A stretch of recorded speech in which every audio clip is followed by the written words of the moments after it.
Halo, selamat datang di channel Ganesha Aksara. Jadi di sini kakak akan melanjutkan materi tentang pH asam basa. Sebelumnya kita sudah belajar tentang materi kekuatan asam basa. Jadi nanti silahkan adik-adik menggunakan materi kekuatan asam basa masuk ke pH asam basa. Karena nanti kita di sini akan menggunakan yang namanya konsentrasi H+ sama OH- dari materi sebelumnya. Nah, untuk menentukan pH asam basa, nanti kakak di sini menjelaskan 3 macam teori ya. Yang pertama itu tentang tetapan ionisasi air atau kita sebut sebagai KW. Nanti KW itu langsung aja rumusnya sama dengan konsentrasi H+ dikali sama konsentrasi OH-. KW pada suhu 25 derajat Celcius yaitu adalah 1 kali 10 pangkat minus 14. Nah, yang kedua ada pH asam. pH asam itu nanti rumusnya pH sama dengan min log dari konsentrasi H+-nya. Kalau pH basa itu adalah dia harus masuk ke pOH dulu, berarti pOH sama dengan min log konsentrasi OH minusnya, baru nanti masuk ke pH, itu sama dengan 14 dikurangi pOH aja. Di sini kakak punya 3 contoh soal. Yang pertama, dia minta tentukan katanya pH dari 50 mili larutan H2SO4 0,002 molar. Jadi langkah yang pertama kita tentukan dulu apakah larutannya itu bersifat asam atau dia bersifat basa. Karena di sini H2SO4 dia merupakan asam sulfat atau ada H paling depannya, pasti dia merupakan asam. Kemudian kita tentukan apakah dia termasuk asam kuat atau asam lemah. Jadi karena di sini tidak ada Ka atau tidak ada alfa, berarti dia nanti masuknya ke asam kuat. Berarti sebelum kita masuk ke pH, kita cari dulu konsentrasi ion H+. Kenapa H+? Karena dia merupakan asam. Jadi kita cari konsentrasi ion H+ dari H2SO4 dulu, karena dia merupakan asam kuat, nanti rumusnya A dikali sama Ma. Kalian harus ingat lagi nanti materi kekuatan asam basa yang sebelumnya. Nanti bisa ditonton di video-video sebelum ini. Ya. Jadi A itu merupakan jumlah H, di sana jumlahnya itu adalah 2. Berarti tinggal 2 dikali sama Ma. Ma adalah molaritas. Di sini molaritasnya udah dikasih tahu, berarti tinggal dimasukkan aja. Yaitu sebanyak 0,002. Ini jadinya nanti 0,004. Karena 2 dikali 2 itu 4. Atau dijadiin bentuk baku jadinya 4 kali 10 pangkat minus 3 ya, molaritas. Setelah nanti kita dapat konsentrasi ion H+-nya, baru kita bisa masuk ke pH. pH di sana rumusnya adalah min log konsentrasi H+. Berarti dari sini kita mendapatkan pH sama dengan min log konsentrasi dari H+. Jadi jadinya min log H+-nya tadi kita dapat 4 dikali 10 pangkat minus 3. Bagaimana nanti caranya? Itu caranya adalah bilangan berpangkatnya ini, pangkat minusnya, kita bawa ke depan aja. Kemudian sisa lognya tinggal kalian tulis. Ya, berarti ini dia akan menjadi 3 minus log 4. Kalau nanti di soal dikasih tahu log 4-nya, baru nanti kalian lanjut lagi. Kalau nanti tidak dikasih tahu, ya udah. Nanti pH-nya sampai sana aja. Berarti 3 min log 4. Sudah? Kemudian yang kedua, tentukan pH dari 100 mili larutan CaOH2 atau kalsium hidroksida sebanyak 0,3 mol. Di langkah pertama kita tentukan apakah dia bersifat asam atau basa. Karena di sini diketahui OH, dia merupakan basa. Karena nggak ada Kb atau tidak ada alfanya, berarti dia merupakan basa kuat. Nanti rumusnya adalah B dikali sama Mb aja. Nah, karena di sini molaritasnya belum diketahui, karena baru diketahui mol, berarti kita wajib mencari yang namanya molaritas terlebih dahulu. Itu soal nomor 2-nya. Bagaimana cara nyari molaritas? Kalau diketahui mol, itu tinggal mol dibagi sama volume. Volumenya nanti harus dalam satuan liter. Di sini, yang soal nomor 2 ini, volumenya masih dalam satuan mililiter. Berarti kita tinggal ubah aja. Berarti nanti cara nyari volume, ngubah dari mili ke liter tinggal 100 dibagi sama 1000 aja. Ini nanti jawabannya 0,1 liter. Berarti volumenya mendapat 0,1 liter, tinggal kita masukkan saja. Molnya adalah 0,3, berarti 0,3 dibagi 0,1 itu kita mendapatkan 0,03 molar. Atau kita ubah ke bentuk bakunya menjadi 3 kali 10 pangkat minus 2 molar.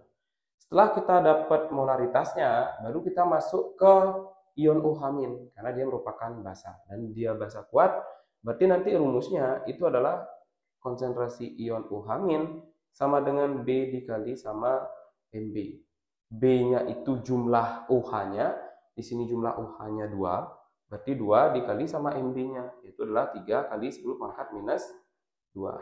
2 kali 3 itu 6, berarti ini akan menjadi 6 kali 10 pangkat minus 2 molar. Ya, setelah kita mendapatkan ion OH-, karena ion OH- itu harus masuk ke POH dulu, berarti kita mencari POH-nya dulu. POH itu rumusnya min log konsentrasi OH-. OH-nya udah kita mendapatkan tadi, tinggal dimasukkan aja. Min log 6 kali 10 pangkat minus 2. Bagaimana tadi caranya? Berarti tinggal pangkat minusnya ini kalian bawa ke depan aja. Sisa lognya tinggal ditulis saja nanti. Berarti dia akan menjadi 2 min log 6. Setelah mendapatkan POH, kita masuk ke yang terakhir, yaitu adalah pH. Jadi rumusnya 14 dikurangi POH aja. Jadi dari sini kita mendapatkan pH sama dengan 14 dikurangi POH aja. Ini jawabannya adalah 14 dikurangi POH-nya adalah 2 min log 6. Jadi dari sini kita mendapatkan 14 kurang 2 itu adalah 12. Jadi 12 min kali min itu plus log 6. Jika nanti di soal dikasih tahu log 6-nya berapa, tinggal kalian jumlah aja. Jadi 12, sekian. Ya, kalau nggak dikasih tahu ya udah sampai sana aja. Berarti 12 plus log 6 aja. Kemudian soal yang nomor 3. Dia minta tentukan pH dari 0,63 gram HNO3 dalam 2000 ml air dengan AR-nya sekian. Jadi di sana belum ada dikasih tahu konsentrasinya atau molaritasnya. Berarti langkah pertama kita nanti tentukan dulu molaritasnya. Bagaimana nanti cara menentukan molaritas kalau diketahui gram? Kalian gunakan rumus ini. M sama dengan G per MR. Itu tinggal dikali sama 1000 per volume aja. Nah, di sini G-nya udah dikasih tahu. Ini nanti G atau satuannya gram. Kemudian ini volumenya udah dikasih tahu. Volumenya udah ada.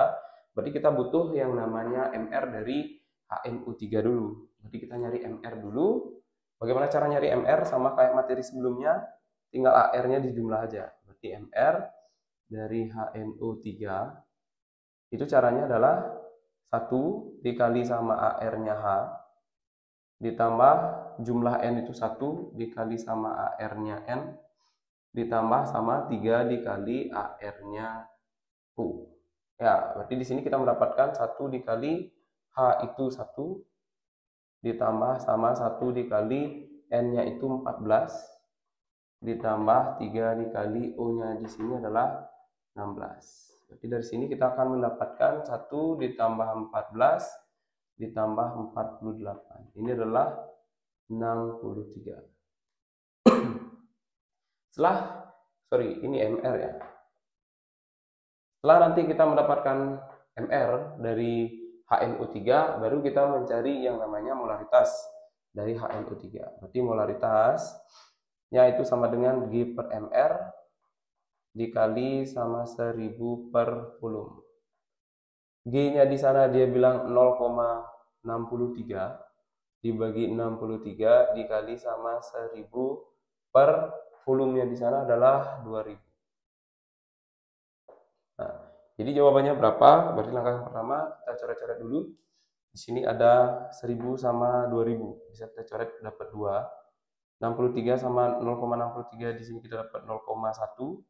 Berarti dari coret-coretnya tersebut, dari pembagiannya tersebut kita mendapatkan 0,01 per 2 atau ini jadinya 0,005 atau 5 kali 10 pangkat minus 3 molar. Setelah kita mendapatkan molaritas, baru kita masukkan ke rumus kekuatan asam basa. Jadi di sini karena HNO3 merupakan asam nitrat atau ada H paling depannya, berarti dia merupakan asam. Ya, HNO3 merupakan asam nitrat. Karena di sini tidak ada Ka atau alfa, berarti HNO3 dia merupakan asam kuat. Kalau asam kuat, berarti masuk aja ke rumus H+ asam kuat. Di mana H+ itu rumusnya adalah A dikali sama Ma. Apa itu tadi A? A adalah jumlah H, yaitu 1. Ma adalah molaritas dari asam. 5 kali 10 pangkat minus 3, ini jadinya 5 kali 10 pangkat minus 3 molar. Setelah kita mendapatkan H+, karena yang diketahui H+, kita gunakan rumus pH asam yang tadi, yaitu adalah pH sama dengan min log konsentrasi H+ saja. Jadi dari sini kita mendapatkan pH itu sama dengan min log konsentrasi H+. Jadi tinggal kita masukkan aja min log H+-nya itu adalah 5 dikali 10 pangkat minus 3. Bagaimana tadi caranya? Tinggal pangkat minusnya itu kalian bawa ke depan, sisa lognya ditulis saja. Jadi ini dia akan menjadi 3 min log 5. Kalau nanti dikasih tahu log 5-nya berapa, berarti tinggal kalian lanjutkan aja, berarti 3 dikurangi sekian. Karena log 5-nya nggak dikasih tahu di soal, berarti sampai di sana aja. Atau nanti kalian boleh menggunakan kalkulator, silakan nanti cari log 5 itu berapa, tinggal 3 dikurangi sekian. Jadi hasilnya 2, sekian. Ya, mungkin sekian aja penjelasan kakak tentang pH asam dan pH basa. Silakan nanti juga pelajari asam kuat sama basa kuat, karena itu merupakan dasar untuk ke materi berikutnya. Ada nanti hidrolisis sama penyangga. Ya, sekian penjelasan dari kakak. Sampai jumpa.